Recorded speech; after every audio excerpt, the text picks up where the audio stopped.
Hi, everybody, and welcome to the Fundamentalists podcast. We know it's been a little bit of time since you've heard our voices talking about all sorts of fun topics, deep topics, lighthearted topics, but we're back, everybody. In fact, we're just getting started. If you thought for a moment that the Fundamentalists were going away, you are wrong.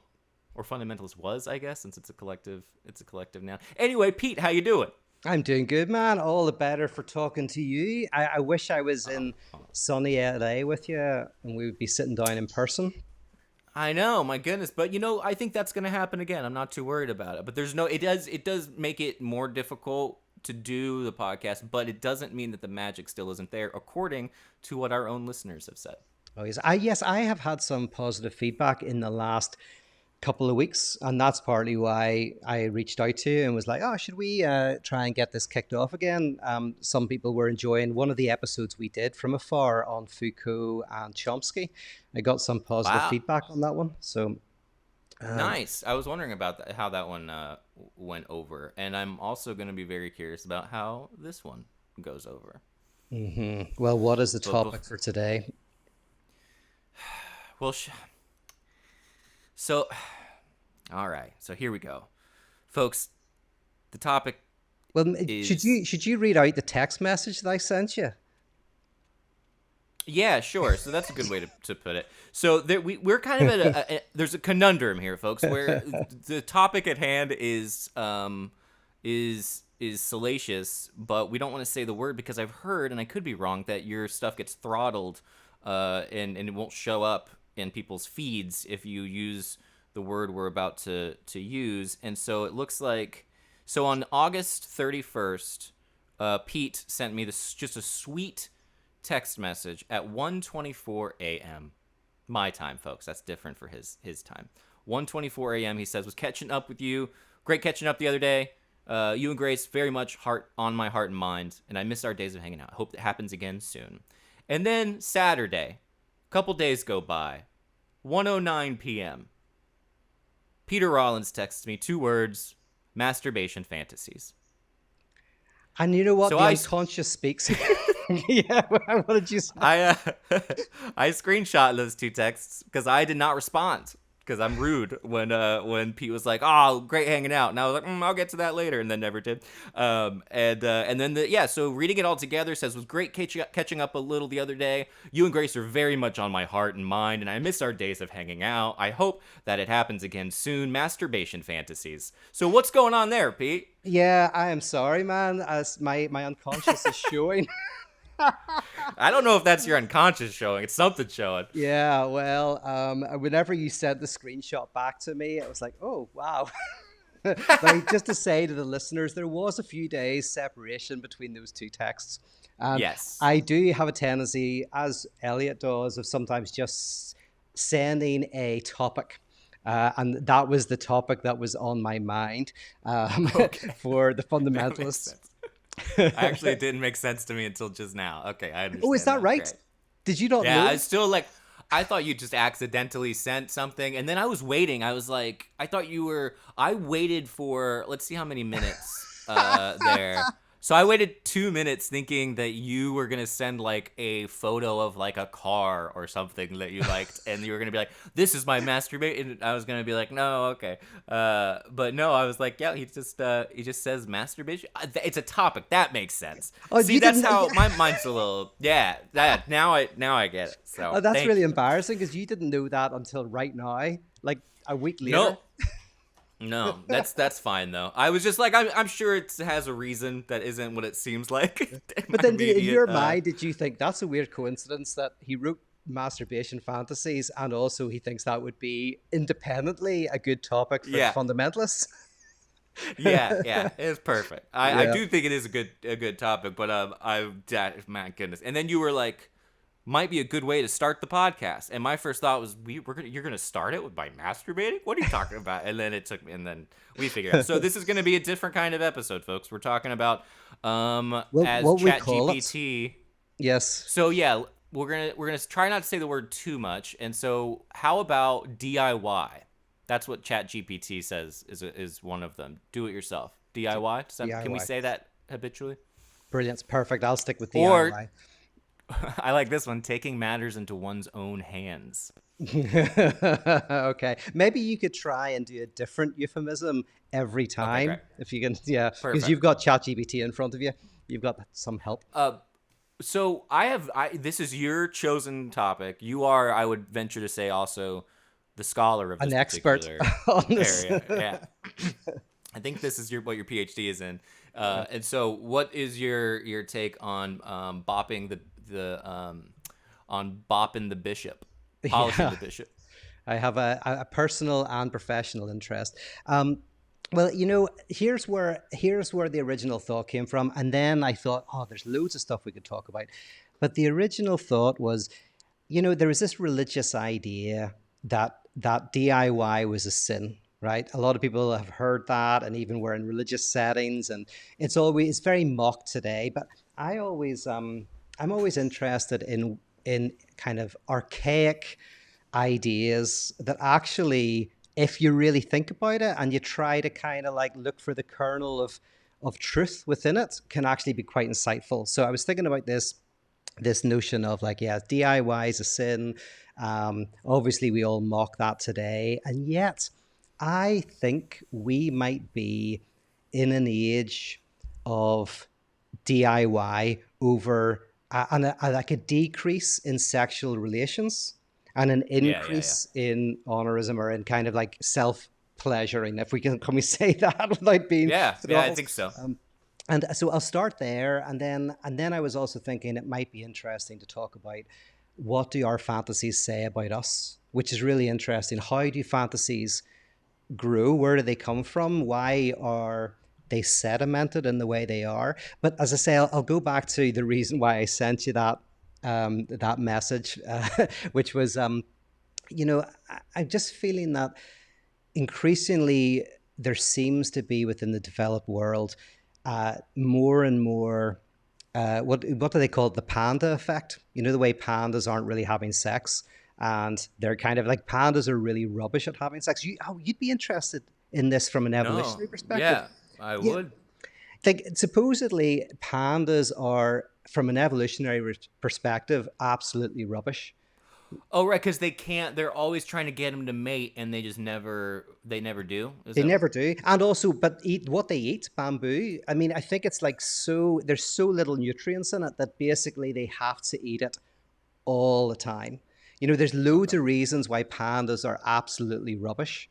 But one of them, as you said, is they don't seem to want to have sex with each other, at least in captivity. But I think even in the wild, they're not great at it. In Okay. fact, I think if it wasn't for our help at this point, pandas would definitely go the way of the dodo. Although I think we ate those Gotcha. out of existence, yeah. But yeah, the Yeah. panda effect is basically, are we moving towards less and less object relation sexuality, where we have sex with other people? Is there more and more of a fear of the toxic other?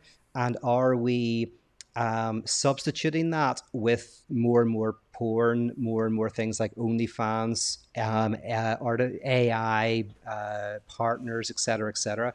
And so, in a way, because the whole point of this idea of DIY being a sin, I think at the heart of it was because it was potentially narcissistic. It was turning your pleasure into yourself, right? So you pleasure yourself narcissistically, rather than having a mutually enriching sexual relation with another. And I go like, oh, that's at least an interesting question to ask ourselves in the present age. Is there like a kind of narcissistic turn away from what's potentially a dangerous or toxic other into internal fantasies and safe sexual relations using movies and videos? I'm trying to avoid all the words that will get this You're doing throttled. great. Yeah. Yeah, you're doing great. Um, Have like you? jerking it. Yes. I think that's what you're talking about. Yeah. I don't.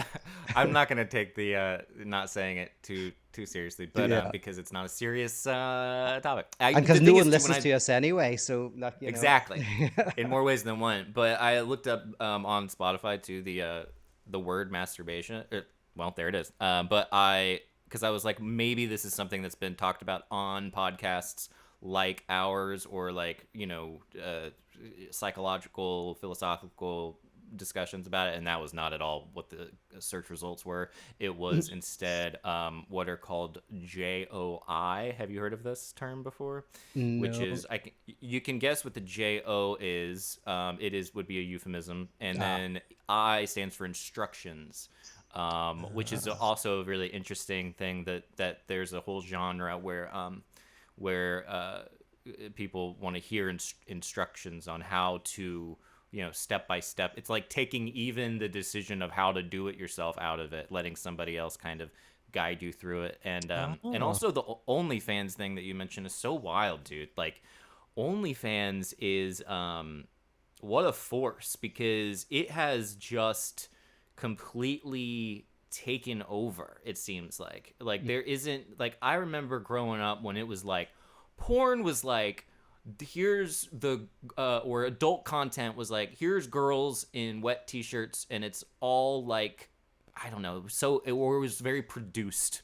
And you have like all the jokes about like the pizza delivery guy or the plumber that comes over, and all these like stereotypes. And then, so first, let's separate here that we are talking about specifically tending to one's needs, not necessarily adult content. Yes.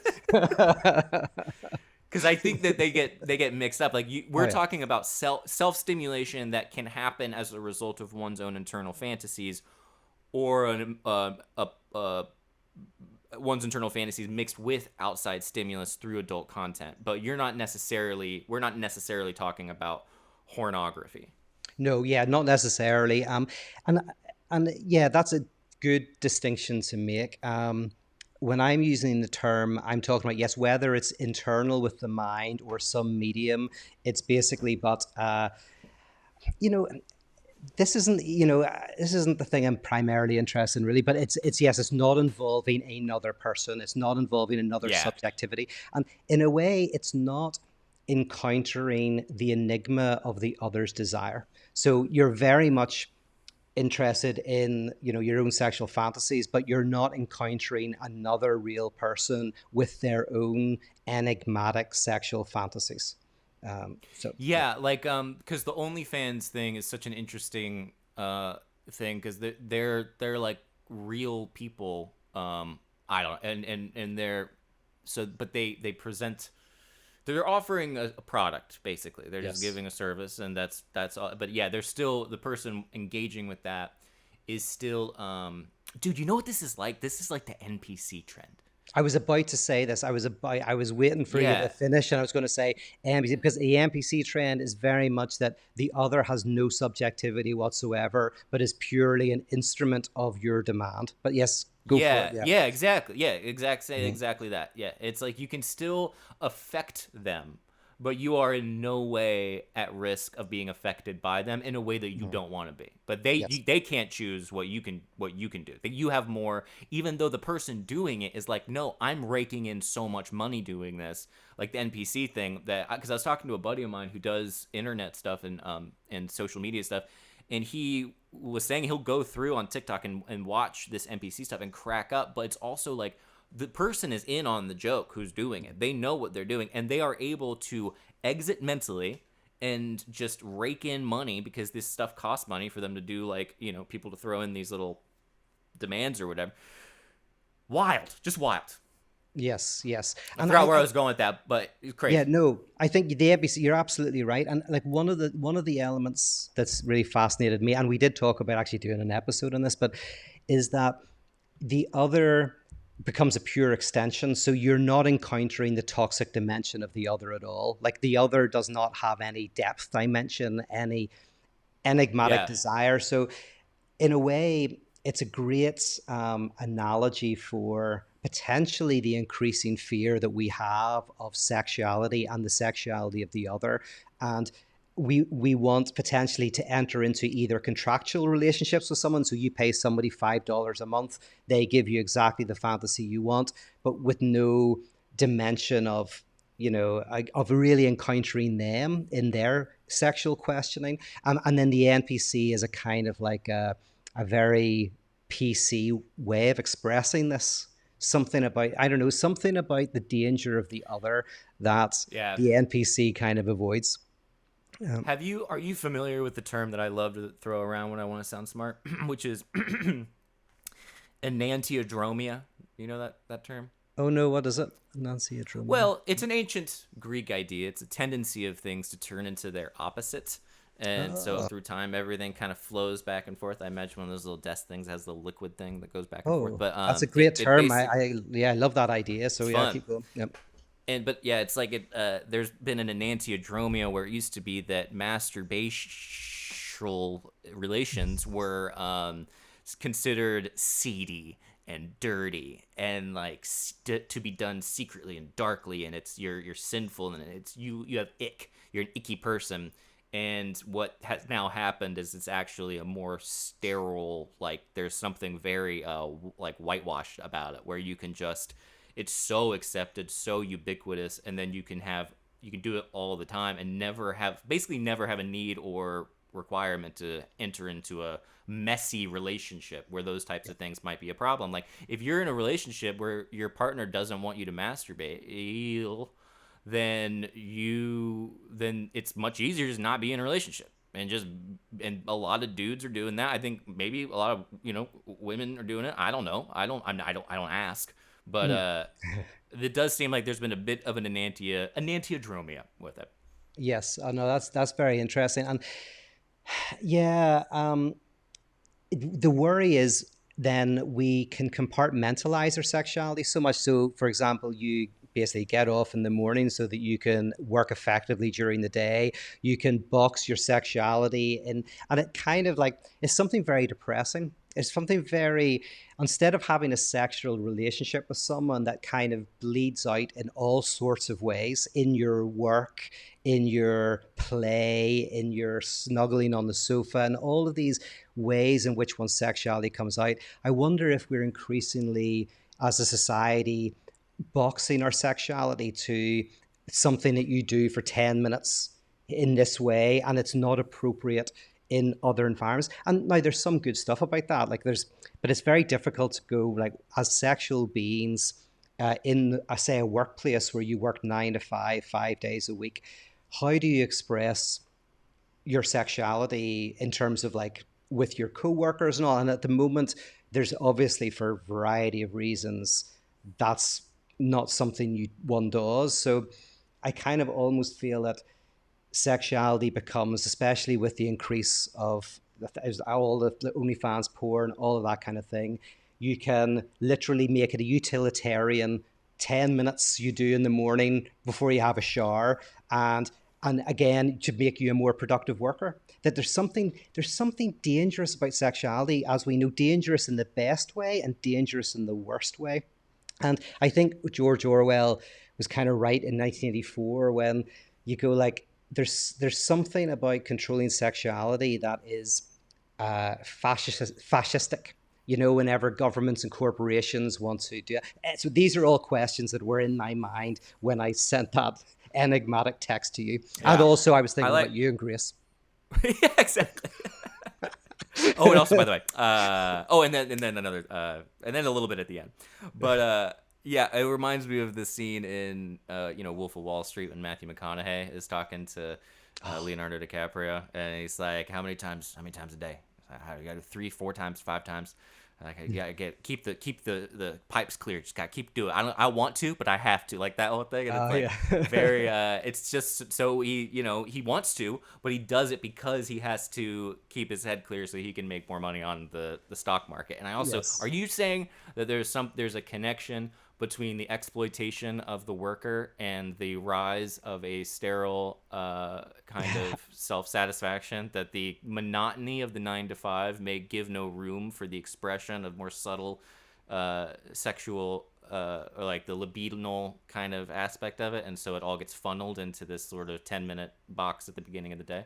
Yeah, which I think Woody Allen explored in one of his sci-fi movies. I forget, but it almost like there has been this sci-fi fantasy which starts to look more and more in the future, where people have these very boxed sexual experiences, and they put on maybe thing on their head, and they both have this sexual experience. But even people talking about the singularity and Neuralink, these notions where one will have, well, it's kind of weird, almost like purified sexual experiences, which are purely mental, where we won't even have to touch each other's bodies.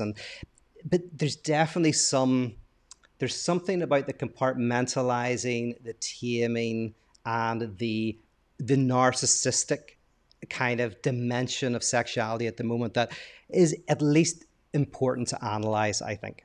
Um, Do you yeah. think there's a connection to just the overall narcissistic uh, nature of our current predicament? Like the fact that we do tend to be selfie takers and social media influencers, and we're all very self oriented?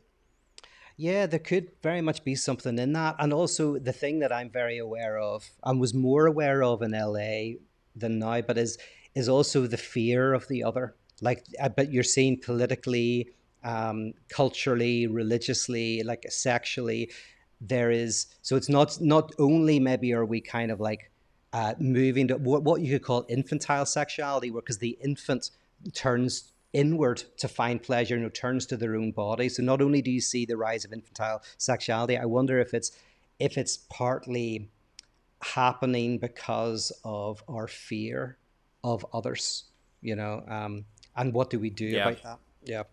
What do we do about? I mean, because it seems like it's not going to get any better. And this is related to, I mean, to the on the more extreme version, the incel or the Mm. MGTOW or the groiper or the, what is the other one that I was seeing that's such a weird one?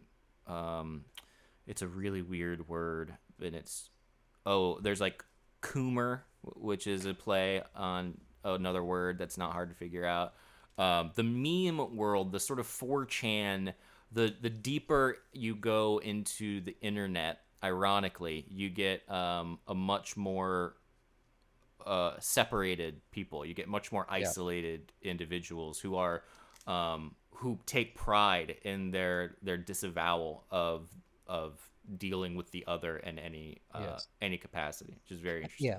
I mean, Slavoj Žižek in the book actually we were talking about before we went online, Hegel and the Wired Brain, he makes a comment about a series that was on TV called, was it called Euphoria? About people in a school or something like that. Now, I've never seen the series, but what I've heard about it is it's the kind of series you would imagine with young people dealing with sex, relationships, drugs.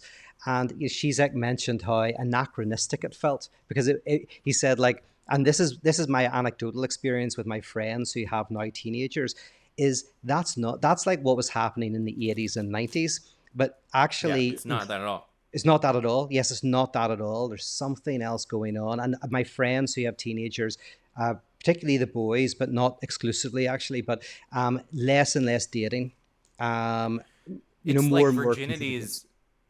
I mean, I guess virginity can't be on the rise, but the yeah, I've heard that basically teenagers and like 20 somethings, they're just not having, college students aren't having sex, No, like, and it's the fantasy that people have of college, of like going to the dorms and partying and it's all crazy. It still happens, but yeah, I don't think it's as ubiquitous as it no. used to be. It's not. I know a couple of young people who lived in my apartment, really nice kids, and they did a couple of parties. But these were the typical kind of young people, successful, but they were not doing that very much. And the couple of times they did do it, they had profound sense of there was anxiety around that expression of pleasure, and it kind of was Wait, quite interesting to me. Um, you talked to them about this in the well, elevator? interestingly, more they've put some stuff online, so they talked about it a little bit online, and so I kind of was just looking at what they were saying, and also because I Well, lived beside them, I could hear the parties.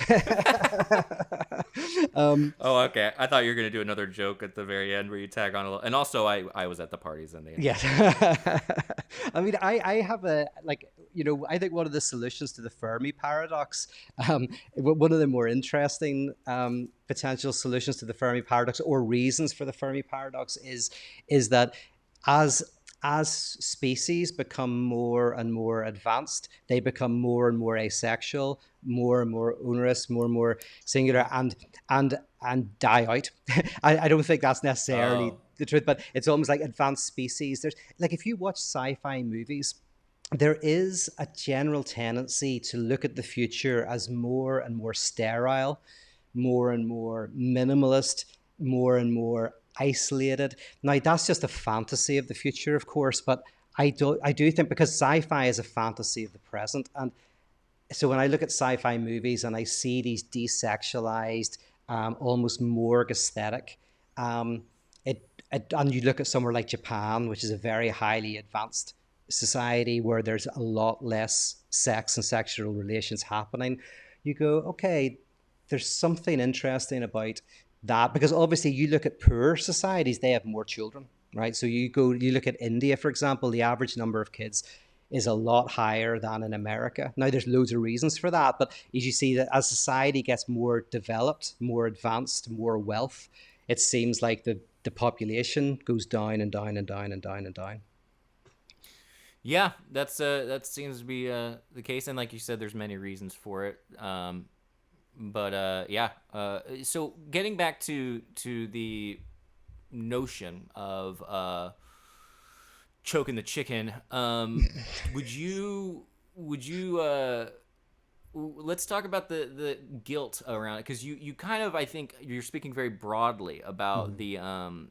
the sort of lack of guilt. I never, feel like I'm batting 1,000 after. I never after I've which, I mean, I never have, but in the idea that I would have, I would imagine that afterward I wouldn't always feel like $1 million. And there is still, I think, a level of sort of shame, or Christian shame, and I'm very like straightforward about it. I'm very in my relationship, I'm very quite honest about the whole thing, and it's all fine. But there is that cultural Honest about never masturbating. prohibition. Yeah, Yep, yep, about yeah, I'm very open about never ever ever doing it, yeah. and because I'm not a good boy. I'm a good boy, but it's so interesting because I watch a lot of like fundamentalist influencers. I really enjoy. I have like a Finstagram, which is a fake Instagram account, which I highly recommend you get, Pete. It's very fun. And I'll use it to like argue with people about flat Earth, or I'll use it to check out these influencers that are like really trying to be hip, but they're doing really really old school hyper conservative fundamentalist Christian morals, like women, like how do we stop, ladies, how do we stop doing this? Like they're just like, it's like all that purity culture stuff is still alive and well, and there seems to be a rise in that as well with the rise of like TikTok. So TikTok has opened up this whole door with like trad wives and all these people who are super like, we're gonna bake all our food fresh, and we're gonna have checkered, tablecloths, and we're gonna eat raw milk. They're so into raw milk. There's so much psychoanalytic stuff going on there, and it's interesting to me that it happens alongside the ubiquitousness of something like OnlyFans. Yes, and for me, and I'm sure you won't be surprised about this. You probably agree, but for me, these are directly dialectically connected. Like Yeah. one has to see, and we can use very concrete examples. I'll use a couple of concrete examples, and then we can talk more theoretically. But when Lacan said, "When if God is dead, nothing is permissible," he was playing on a very clever thing. So Jean-Paul Sartre, we may have talked about this before, but Jean-Paul Sartre very famously said, quoting Dostoevsky or misquoting Dostoevsky, in a famous essay called "Humanism is an Existentialism," um, or "Existentialism is a Humanism." Sorry, he said, "If God is dead, everything is permissible." And what Jean-Paul Sartre meant by that is, if there's no moral objective framework, we have to take responsibility for our own ethics and our own actions, right? So that was Sartre's position. And then Lacan came along and said, if God is dead, nothing is permissible. And Lacan was using a much more Freudian idea, which is that the more freedom people have, the more anxiety that is created. And then the more you look for something to contain the anxiety, so the more you go conservative. So in somewhere like LA, where you can kind of do anything you want with anybody, there's increasingly the opposite, more and more people who are isolated and alone. And then there's more people who'll go back to, say, a conservative church, because that's an easier way to meet somebody and have a sexual relation, because of the constraints to anxiety. So these are all connected. It's not that some very hyper conservative or reactionary politics is the opposite of progressivism. It's the hidden truth of progressivism, in some respect.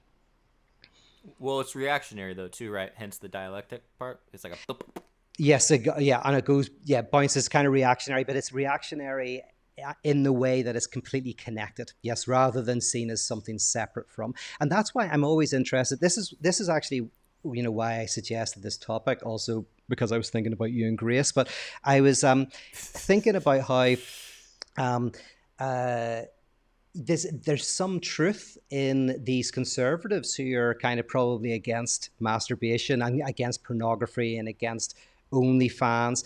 And what I mean by an element of truth is is not looking at what they're actually intending, not looking at what they're consciously saying, but actually going, do I feel within myself, and do I see within my friends, and do I see within wider culture um, a decrease in the ability to tarry with the toxic dimension of the other, and an easy escape into DIY sexuality.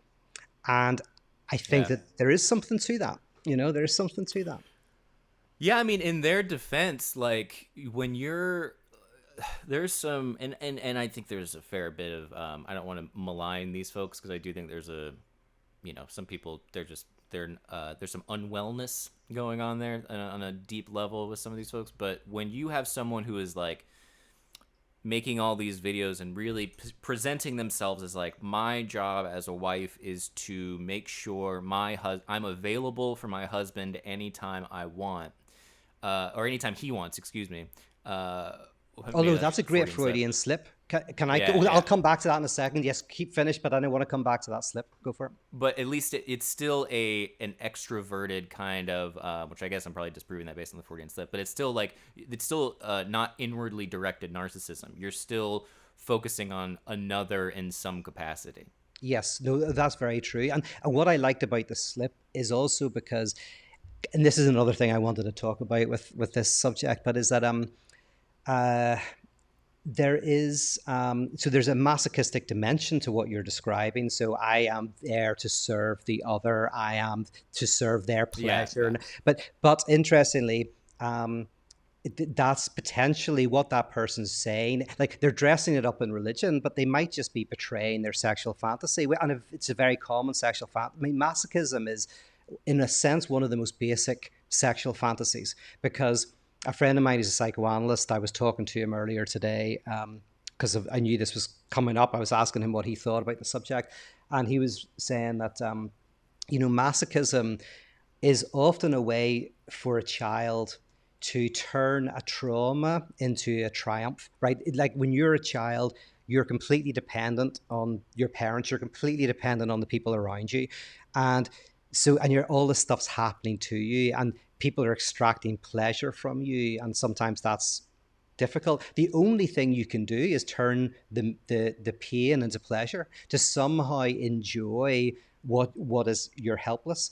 And so when I hear, like, and it's just, but people are constantly telling you their sexual fantasies when you really listen. And whenever you're saying that, when, like, Tell me and about it. yeah, and like that woman who you're talking about there, like, in a way, that might be her way of expressing her sexual fantasy, but probably in a repressed way. Like, I wonder if Yeah. she allows Oh, herself. Yeah. oh yeah.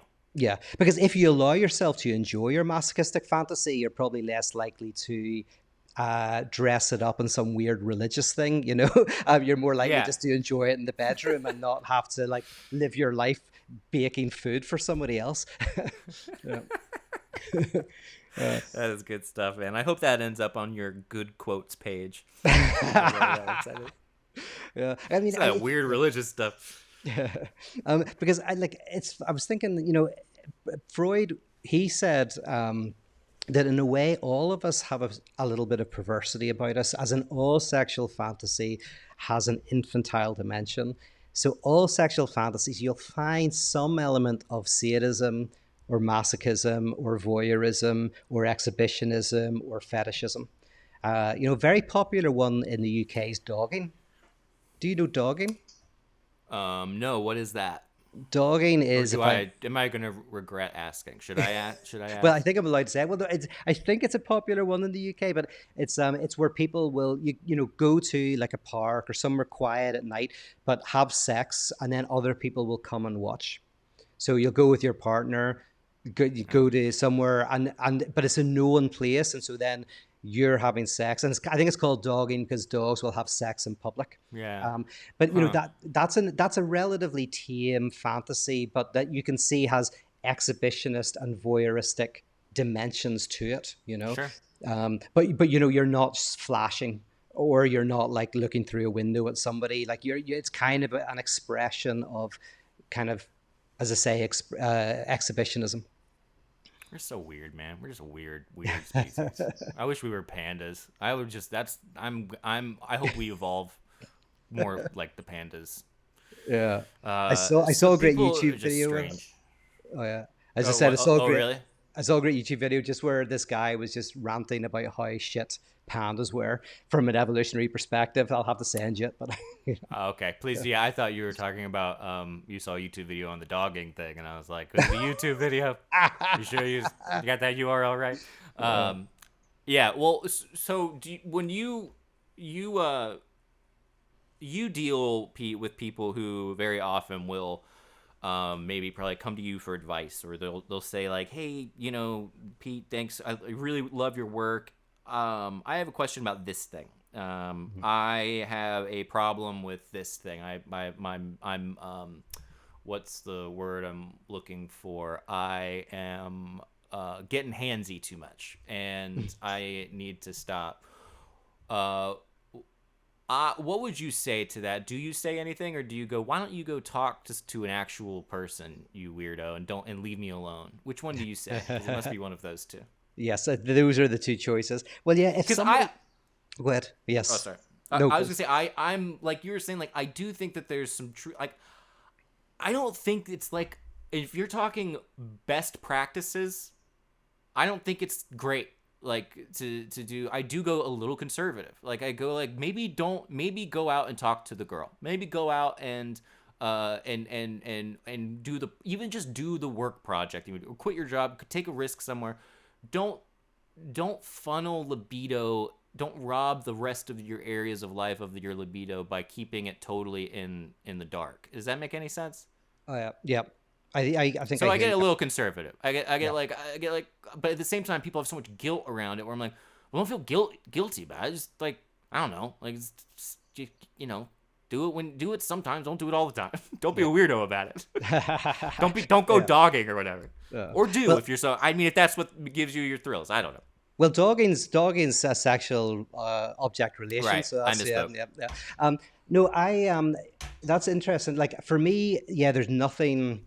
I don't have like you have any guilt around any sexual stuff at all, obviously, and like probably like yourself, and have um, my only interest is to analyze. So like even when it comes to something like the Barbie movie or something, I'm not primarily interested in whether it's good or bad. I'm primarily interested in this is a fantasy of our contemporary society. What does it tell us about the unconscious of society? So in a similar way, this is just kind of it's interesting to notice this the decrease in sexual relation, et cetera, et cetera. However, the real thing I'm interested in is if someone is interested in telling me this and we're having a conversation, is I think analyzing your sexual fantasy is important.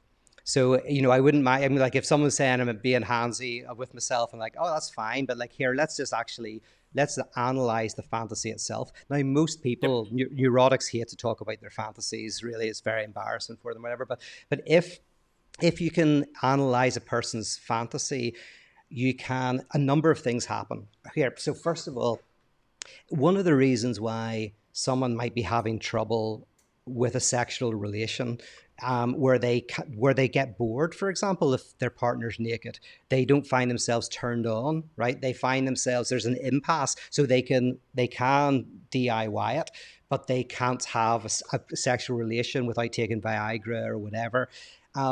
Which is very common. So it's hugely common that people find it very hard to have sexual relation.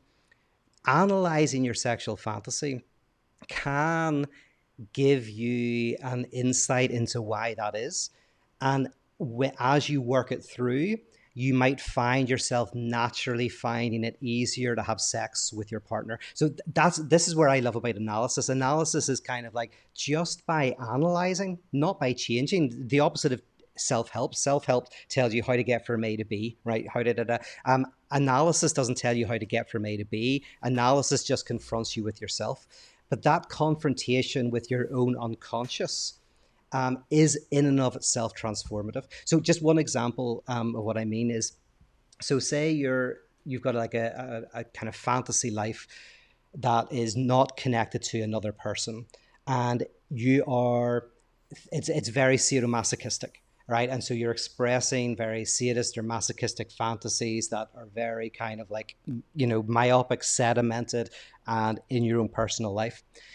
Analyzing those, you might find that you're taking a trauma, and I don't mean this just about sadomasochism. All fantasy for me can be thought of as turning trauma into triumph, right? So it doesn't matter what the fantasy is, but you might find that it connects with how you were treated by your parents, how you felt that you were being, that you're like your mother was, there was an over proximity or something like that. Like, so you begin to analyze the fantasy. You begin to see, oh my goodness, this is about my early relationships with my family. You begin to work that through, and that very process can help you share that fantasy with your partner in a healthier, mutually enjoyable way.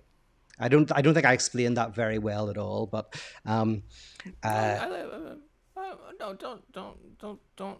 No, you've explained it perfectly. I don't remember what you said, but it was really good. yeah. Well, I mean, Um, one of the things I suppose connected to what I'm trying to say is the idea that your fantasies could be, from a Freudian perspective, are the attempt to answer the enigma of sexuality. Like the infant, very early on, when they're getting pleasure from their body, they're also trying to figure out how does the other person get pleasure from me. Whenever the mother, for example, is washing the baby and taking time to clean their ass and do all of that stuff, right? The baby is kind of like, their body is stimulated, and they're also asking the question, what does the other want of me? What does the other desire of me? And then whenever they see their parents maybe kissing or making sounds in the bedroom, there's this enigma of what is this sexual pleasure. And one can say that one's fantasies are not so much what you desire, but how you think the other desires you. And I think that's very key in fantasy, because we think nice. fantasy is how I desire, but in a way it's the answer to how you think the other desires. And so if you have masochistic fantasies, they might have a sense in which the other desires your suffering, and that can Yeah, connect with something. And the very analysis of it, good I stuff. think, yeah, it just helps potentially you to have to be more open to another. Nice. Yeah, I know. One time my a partner of mine said, she was like, I don't mind if you look at porn. Just you can always just show me and what it is, and we'll do it. And I was like, not unless you can afford to buy a horse. Yep. Anyway, so do you get the joke? Do you get the joke, Yeah. Pete? Yes. I I'm a big fan of that joke. That's a joke, by the way. Yeah. But obviously I know I love horses, but yeah, I love But that. not in I that think way. you're, Yeah. but not in that way. And yeah, I think that that's a totally great point, that you analyze it and you can see not what you desire, but what you think the other desires Yes. unconsciously. Yes. Very fun. This, what I find, I do think I'm part panda, and I don't know if people listening to this are feeling the same way, but I sometimes run out of energy when I'm talking about this subject because it is so salacious and so. I mean, are we being scandalous right now? Do you think this is scandalous? I don't think so. Is it? Well, you're saying, Well, yeah, you're not Freud's stimulated by always. it. No, I am stimulated by it. Yeah. In fact, I'm so stimulated by it. But I'm trying to also come up with a different way to describe like what exactly it is when you're bopping the baloney. You know what I Yes. mean? When you're choking the chicken or spanking the monkey.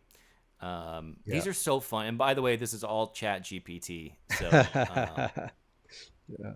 I mean, as well, this is you could think of fantasy as, right, as I said, it's the way, the you think that the other extracts desire from you, right? And you can also say then fantasy covers over the failure of sex. So animals just mate. Human beings have to have fantasy. We have to kind of cover over the sexual act with all sorts of fantasies. Otherwise, it's traumatic. There's something traumatic, and that's why sexual assault is so traumatic, because it's sex without any sexualization, right? So it's a traumatic act. yeah. So fantasy is almost like we have these pre-eatable fantasies that aren't about sex. They're not about genital sex. They're, say, about forms of, exhibitionism, voyeurism, sadism, masochism, It's fetishism. always like something else. Yeah, it's like Yeah, another thing alongside it, or yeah, alongside, covering yeah. it up basically. But then and then that but helps us to have sex. So our sexual Yeah. fantasy then, if we're, if we go through the eatable thing, we then can map those fantasies onto genital sex, and we can have a hopefully fulfilling sexual life to some extent. But so many things can go wrong. So many things can go wrong in that scenario. In fact, you could almost say that it never goes completely right. So we all have sexual issues. And I tend to think, yeah, that basically all of us to some extent have sexual issues, because there's no way just to purely mate. There's a certain traumatic dimension to all fantasy, all sexuality, and yeah. Did you see that clip that went viral of my favorite person, Tim Pool, who I'm not that again not a huge fan of, but he did this whole thing where he was like, I'm not a fan of him at all, but he did this whole thing where he was saying like talking to some dudes about the idea of like high value men versus high value women, HVW versus HVM, and he's like he basically goes, I think what you should do. Here's what I think you should do. I think you roll up. You got your Rolex and you're in your Bugatti, and you roll down the window, and a girl's like, hey, can I come with you? And you say, what's your body count? What's your body count? And then if they say a number that you don't like, you say no, thank you, and you roll off. You shame them into it because if they and then women will stop having sex with so many men. And it was this whole thing where it was like women need to stop having sex with so much men because a high body count reduces their value. And but what was interesting about it to me is the part where he said Rolex and like a Bugatti or something like that. And it's like his fantasy of the alpha male was something out of like a 9-year-old's like idea of like what a like success like a man's man is. And I was like, whoa, I was like, that's what you think, that's like that's what he thinks a good man or a high value man is. I was like, whoa, that is gnarly. But it went viral for a little bit and it was very fun. Yes. Oh, yeah. Well, I mean, I've seen, yeah, there's so many nuts things from lots, all sides on that stuff. Yeah. So I have heard that Yeah, high value. Yeah. Yeah. the high value, and then it definitely happens on the female side too. There's like a subreddit there I've been to where they talk about high value guys and high value men, and then this term body count I think is such an interesting term because it's so violent. It is literally it's referencing like killing people, and the connection between the amount of people you've had sex with as a body count is like, oh, okay, so you've killed them, they've, I don't know, it's I mean, odd, it's I interesting because guess. they could, the orgasm is the little death. I mean, there is but also violence. I mean, Oh, nice. yeah, but there's I think, And there's like, just, active violence, yeah, associated with yeah. the sex by nature. Yeah. Yeah, like there's something like often sexuality is a way to, as I say, kind of deal with the kind of the earliest type of violence you experience as an infant, which you cannot control. Yeah. Oh, yeah, and that's an interesting thing is to ask yourself, like in your fantasy, are you watching? Are you participating? Is who is there? What like what's interesting when Yep. you're analyzing a fantasy is you kind of look at the structure of it. You kind of work out where all the different people are and what they represent. So people and objects can represent something. So you kind of map it all out, and you definitely discover something interesting about yourself. I mean, some psychoanalysts, most old school psychoanalysts, will say that you can't really, you in order to complete an analysis or to complete an assessment of analysis, you need to know the sexual fantasies of the person, because they're basically a little distilled play, a 3 minute play of how you extract Yeah. desire out of life. Well, yeah, I mean, this is very similar to a lot of the stuff that James Hillman talks about when he talks about images, because he's like, stop trying to interpret it for a second, and he's like, look at the image itself. What is actually going on? Who's there? Like the kind of thing of going, are you participating? Are you watching? Is a very Hillmanian kind of like interpretation, where he's like, don't try to nail it down. He's like, what color is the wall? Like where exactly? What is the setting that you're in? Who are the characters? And then that's going Yeah. into the whole like mythological element where you are watching a play. So what are you getting out of this play that's that's unconscious basically? Yes. Yeah. Absolutely. Absolutely. I need to read some Hillman. So you have to recommend me I some. need to give you one. Yeah, because he talks. The idea is like basically sticking with the image is sort of the his like mantra, and he's like, just don't deviate from the image. He's like, don't. The image is irreducible, and then you can shoot off and have so many different interpretations that it becomes a very like in and of itself it becomes a healing process. But it's very fun. It's different than what you're talking about. But I was like, oh yeah, that is kind of like what he talks about when he's like the idea of oh, so you're watching, okay, so you're participating, so you're watching these particular characters, they're doing this particular, and they aware of your presence, like that kind of thing. Yeah. What are they thinking, what are they going through, and you imagine into it basically. And It's very fun. yeah, and there's something about this of like that just merely symbolizing stuff, which is talking about it, putting it into language, is in and of itself healing and beneficial. So I can't remember the analyst who said this. My friend Chris Fry talked about it. He's an analyst that a nightmare is a failed dream. And by that, it's like a nightmare is almost like something is happening that's so traumatic it can't be symbolized. But when you can dream and don't have night terrors and don't have nightmares, dreaming itself is healing. And I actually think this is what psilocybin does. I think if you're on a psilocybin trip, to a certain extent, you have an 8 hour waking dream. And that's why some people come out of it feeling, if low level depression can be lifted, fatigue, because you've had like this 8 hour kind of symbolization uh, of your mind, that in and of itself is healing. Just being with the Yep. image, just speaking it, just thinking it. You don't have to work it through like a philosopher works through a philosophical problem. You almost just kind of work over it with language, and yeah, and it's healing. Yeah, I'm reading this thing that my therapist sent me about psilocybin specifically, and the stuff that they're doing right now is a different conversation, but about the hero's dose and the people taking one hero's dose and the way that it kind of lifts those types of things. And it would be like basically entering into full on dreamland for like a full day and you work Yeah, stuff out. I've been thinking about it recently and trying to figure out what I think, and that's where my mind is at the moment. I haven't given it as much thought as I'd like, but I kind of came to just last week thinking that what happens with a hero's dose is you're basically in a type of waking dream state, and that in and of itself can be useful because without even trying, you're dreaming, you're symbolizing, you're connecting things in a signifying chain. So that's interesting. If you want to send me that article, fire it across. Yeah, I will.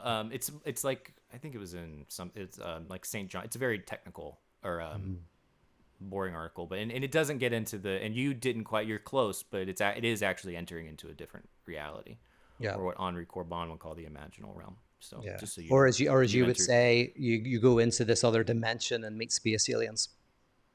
the imaginal realm. Yeah, the Yeah. sort of archetypal matrix, or the simulation is another. Yes, a That's fun simulation. too. Yes. Yeah. I Yeah, got yeah. hologram. I've got a good friend who, yeah, very good guy, smart guy, and he takes a lot of DMT and believes that the world is a simulation, and that with DMT and a certain technique with a laser, you can see the source code. It's very Yeah, interesting. He's an interesting guy, good friend. So yeah, and who's to say but he's I'm wrong? not I mean, convinced. I I'm don't. not convinced.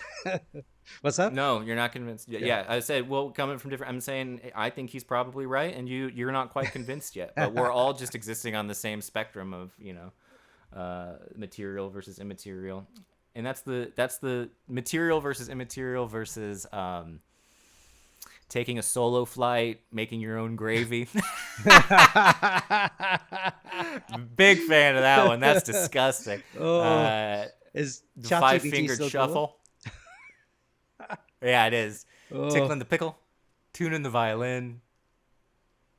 Oh, and one is just called practicing safe sex. oh, That's nice. You're gonna if that have doesn't fun with sum up. naming this one. You're gonna have fun with naming this episode. I think I'm gonna call it like moisturbation or fantasy and moisturbation. That something that doesn't have the word in it. That Ah, way, yes. our hits will not be. We can because folks, we're coming back, and on that note, Pete. I mean, we're close to wrapping up. Oh yeah. Takeaway wise, I'll leave it to Pete for the most part, but I think that there is something going on with people's the rise of isolation and the sort of distancing from the other. I would say that in addition to the stuff we're talking about, COVID was a big part of it. I see it just in my friends, I see it in myself. I remember bragging about how little these times were affecting me until one day I was like, wait a minute, I really am very reclusive now. Yeah. And I think that is an expression of the same thing when people are taking even their sexuality into their own hands. I know. But I think at the end of the day, it's about getting out there and getting into the messy grime and paradoxes of everyday life. What Yeah. about you, Pete? No, I agree. And like, you say that you feel it in yourself. I feel it in myself, very much so. And I'm a single guy, and I feel like I kind of checked out of kind of a lot of relational stuff. And I don't think that's healthy or good. And I think that I'm part of a trend that is, not great. And, like, it's funny. It's especially when I was living in America, just feeling that I'm with myself and my friends, more and more isolation, more and more disconnection from others, more and more suspicion about the other, more and more fear of the toxic other. And I don't know. We can. I think we should talk about this more in the podcast and maybe talk about signs of that are positive. But at the moment, I think there's a lot of it's. I don't. I'm a little bit concerned about where everything's going. I wonder if we're becoming like pandas. Um, Yeah. but what I do is to keep myself going. I just I keep you and Grace in my heart and mind. So All right. that's a All great. right. Okay. All right. Yes, and we appreciate it. We really do. We always like to get involved in whatever way we can. Yeah. I just amazed that But you didn't know why I sent that text. That's very funny. I was like, I think I put it together later, yes, but I didn't think I honestly just was like, what is he? Because what I'll try to do is go, what is Pete doing right now? And then I'll do the math, and I'm like, okay, 8 hours ahead, 9 o'clock Saturday night. Maybe he's just having a ball. Like maybe he's out drunk and he's like masturbation fantasies. I'm like, good for him. He's out having a great time out in the world. But yeah, that's not the case. You were just giving a very, logical topic. So, thanks. Thanks for brilliant. that. That All was right, well, nice. listen, great to catch up, man. Great to catch up, folks. Thank you for listening. We're going to be knocking a few of these out, and then we're going to be releasing them. So assuming we get that far in, we get ahead of ourselves, please help support the podcast at patreon.com/thefundamentalists. We might do stuff over there at some point, or we might not, but don't get your hopes up because you know how we are. But it would definitely help out in getting this thing edited, and we'll figure everything else out. And if you have topics or whatever, let us know in the comments, or you can just DM us or tweet at us or something like that, and we'll probably read it. Anything else, Pete? Anything that you would like to? This will go up later, so there's no. Yep, no, I'm good. Till next time. Till next time. All right, bye, everybody. Bye.